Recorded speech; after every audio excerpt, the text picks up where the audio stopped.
আল্লাহ জান্নাত বানিয়েছেন কাদের জন্য? মুত্তাকিদের জন্য। মুত্তাকিরা কারা?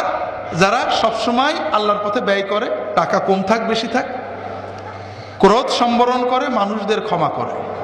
এরপরে এমন কথা বললেন যে কথার খোলাসা অর্থ হলো যারা গুনার কাজ করে।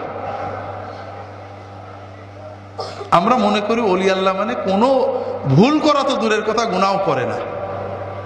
না, গুনাহ মানুষের হতে পারে, গুনাহ না করা কোনো মানুষের বৈশিষ্ট্য না।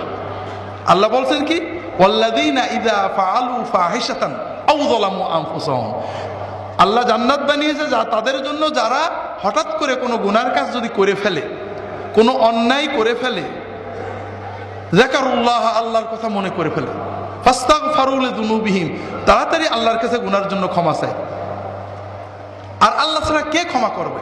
আলাম ইসরু আলা মা ফাআলু, তারা ওই গুনাহটা কন্টিনিউ করে না, আজ করলাম, কাল করলাম, পরশু করলাম, এরকম করে না, তাড়াতাড়ি তওবা করে।